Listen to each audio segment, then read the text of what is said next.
6 million trucks. That's how many General Motors sold between 1973 and 1987, with a deadly design flaw the company knew about before the first one left the factory. 2,188 people died. They kept selling them. So how does a company hide a deadly feature for 20 years and almost get away with it?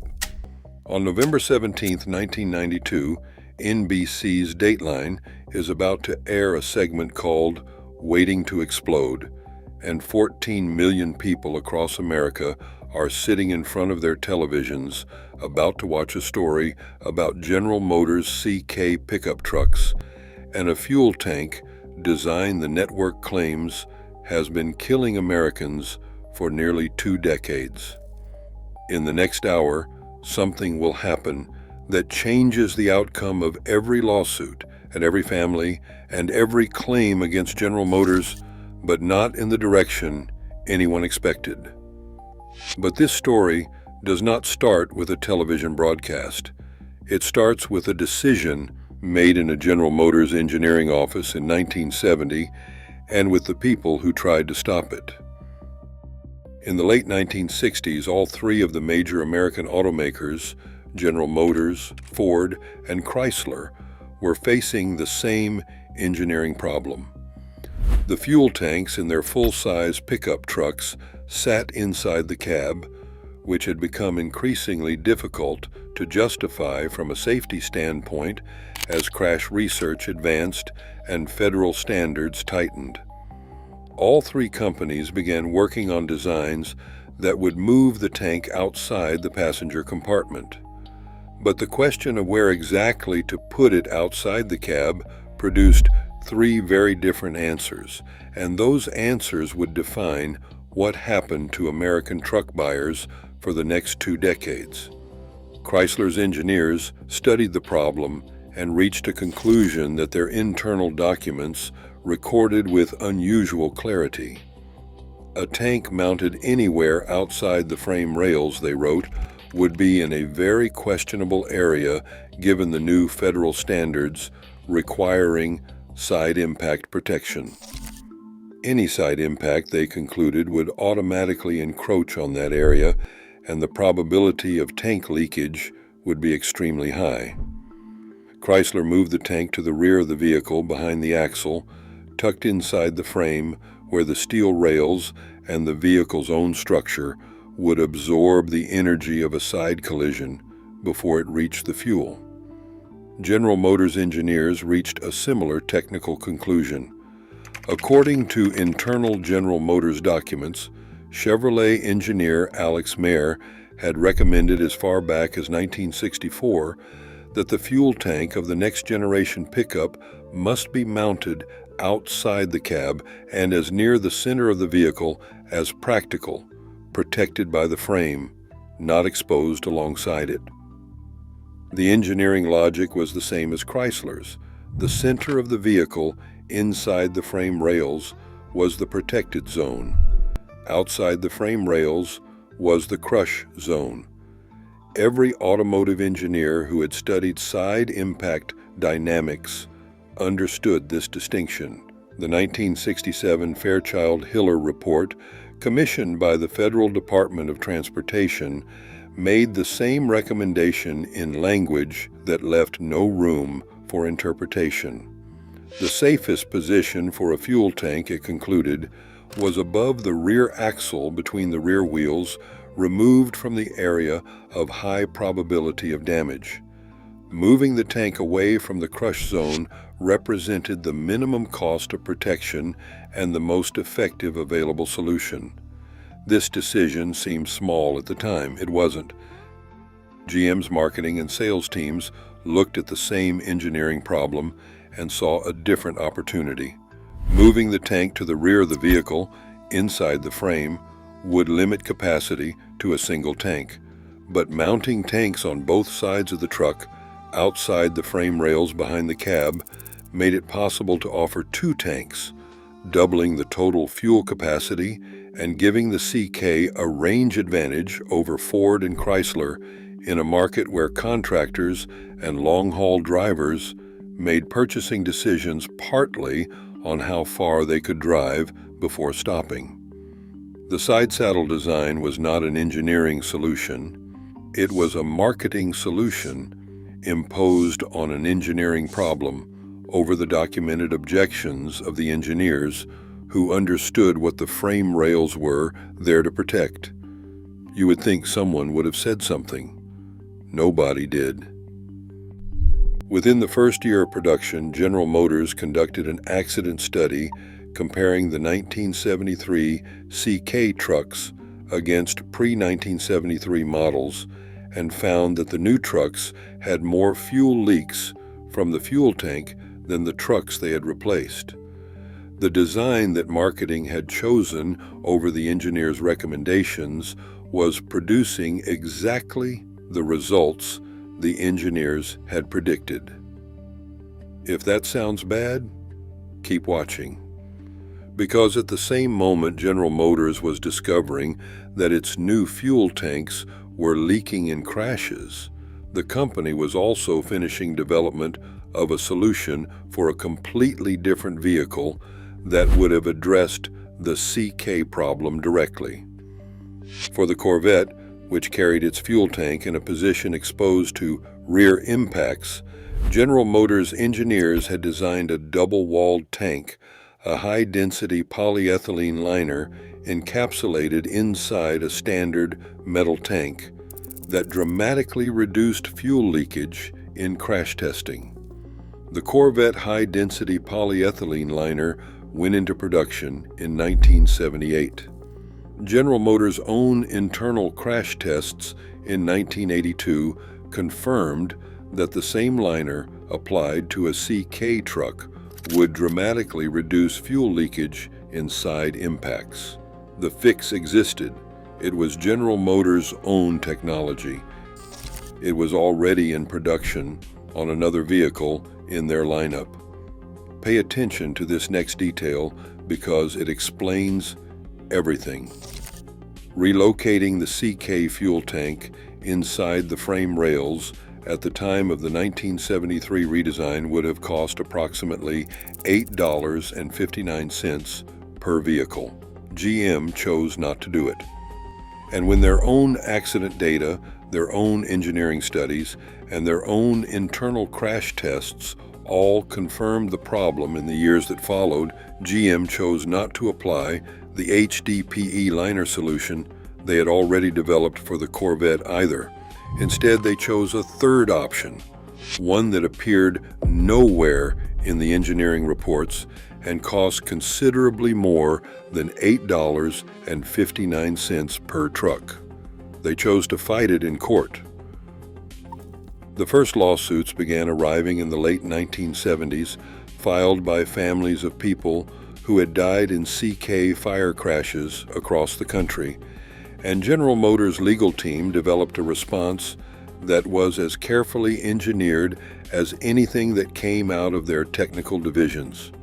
Each case was settled individually with confidentiality agreements attached to every resolution that prevented the plaintiff, their attorneys, and anyone connected to the case from discussing the terms or the evidence with anyone outside the proceedings.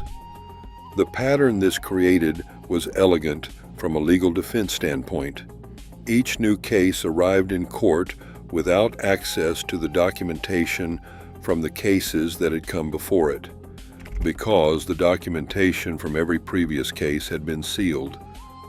The families were isolated from each other, the attorneys were isolated from each other, and General Motors' internal engineering studies, which by the late 1970s included the Garville report explicitly confirming that inside frame tanks were superior and that moving the tanks inboard would eliminate most potential leakers, remained confidential property of General Motors.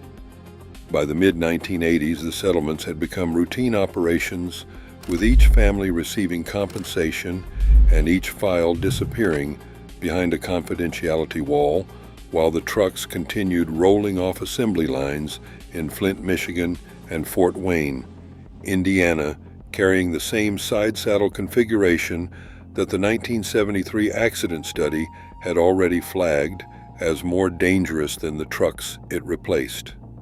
And if that were the only problem, General Motors might have survived the eventual reckoning with its reputation and treasury relatively intact. But then the confidentiality architecture that had protected the pattern for a decade began to crack. In 1992, a court in Texas removed a confidentiality order that General Motors had demanded in a CK fire crash lawsuit brought by an attorney named David Perry, and the documents that emerged from that case gave plaintiff attorneys across the country the first comprehensive view of what General Motors had known, when they had known it, and what they had chosen not to do about it. The Center for Auto Safety and Public Citizen filed a recall petition with the National Highway Traffic Safety Administration in August of 1992, citing the documented fire hazard and attaching the engineering evidence that the confidentiality orders had previously concealed. Attorneys in Georgia were building a case around a 17-year-old named Shannon Mosley, who had died in 1989 when a drunk driver struck his 1985 CK on a state highway, ruptured the fuel tank, and started the fire that killed him. The jury in Atlanta was about to see the complete documented pattern, the 1973 accident study, the Garvel report, and the internal crash tests of the HDPE liner that General Motors had declined to apply, laid out in sequence for the first time. And a television network had decided the story was large enough for national broadcast. The producers at Dateline NBC had been working the General Motors CK story for months, assembling documents, finding families, and locating attorneys willing to talk on camera about what the depositions and case files had revealed. What they believed they needed to make the story land with a television audience that processed information differently than a jury was footage, actual footage of a CK fuel tank rupturing in a side impact collision, the visual equivalent of what the engineering documents described in technical language. So they staged one. A crash test consultant named Bruce ENZ, working alongside attorneys who were actively litigating against General Motors, fitted 2 CK trucks with small incendiary devices, remotely triggered rocket motors designed to ignite at the moment of impact.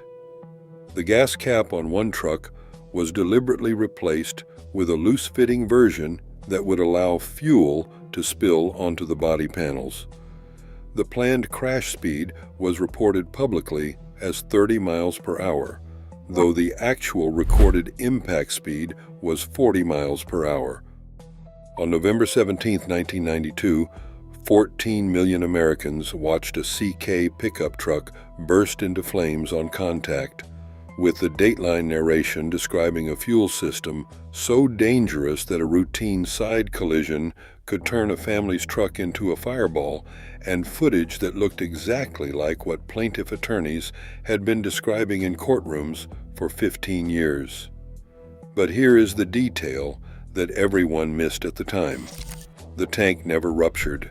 General Motors investigators located the truck in a junkyard 3 days after the broadcast and x-rayed the fuel tank, which was completely intact, with the fire having been produced entirely by the incendiary devices rather than by any failure of the tank itself. Frame-by-frame analysis of the broadcast footage showed smoke appearing 6 frames before the moment of impact. The stated crash speed did not match the speed visible in the footage. General Motors filed the first defamation lawsuit in its corporate history on February 8, 1993, and the complaint was specific, documented, and supported by physical evidence that NBC had no credible answer for.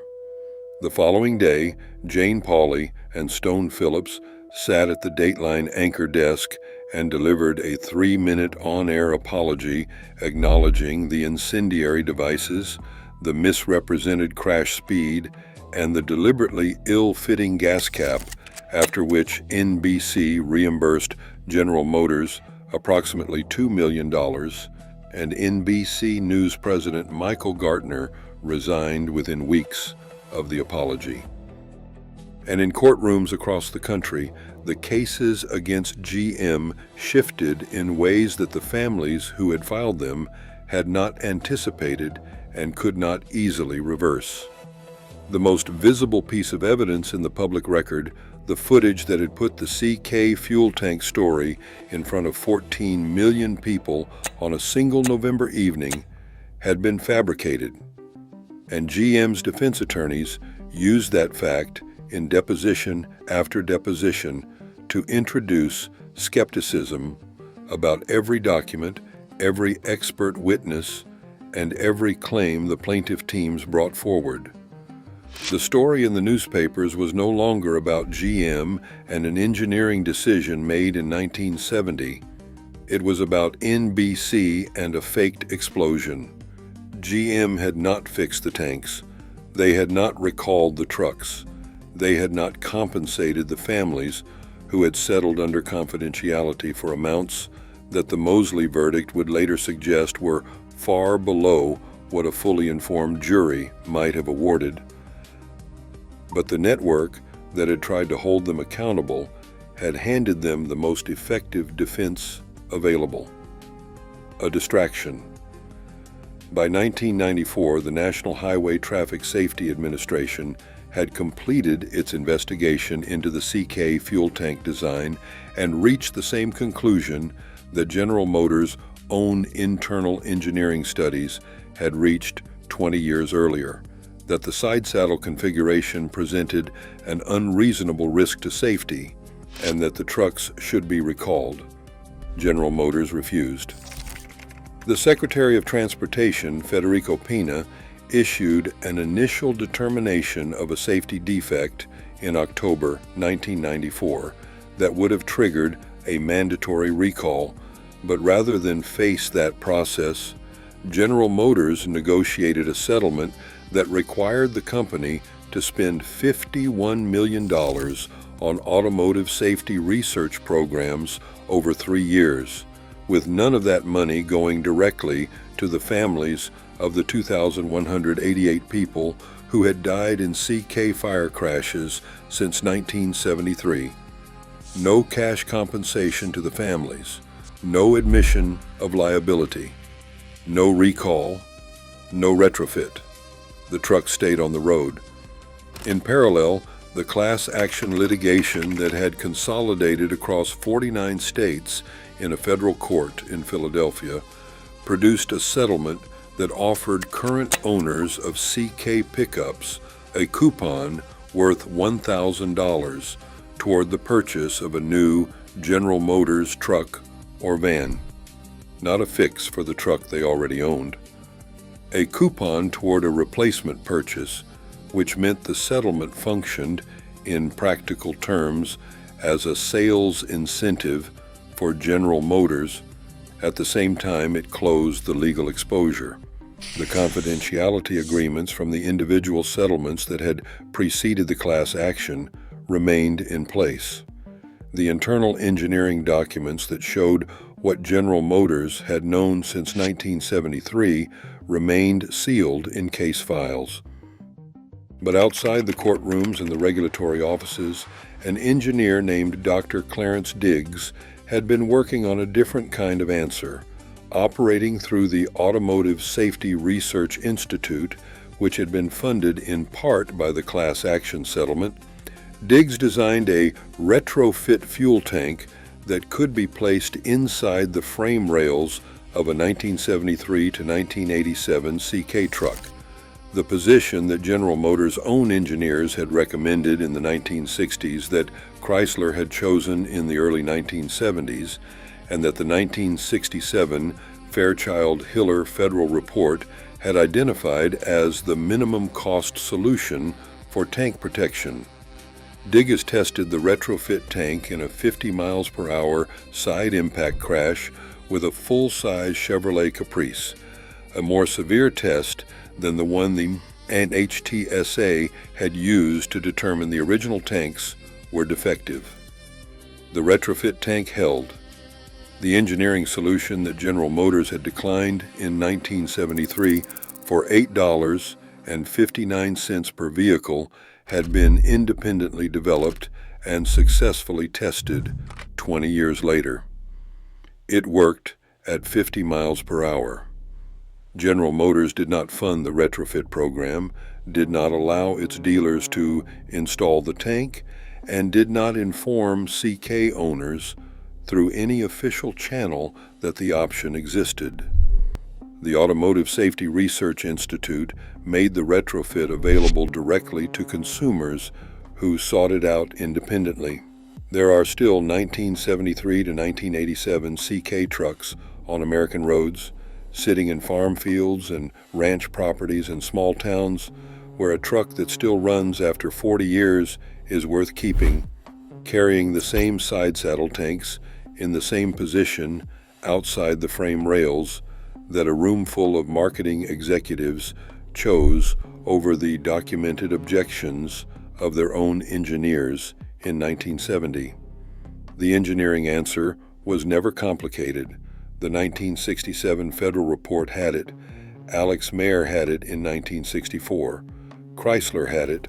General Motors' own Corvette division had it in 1978.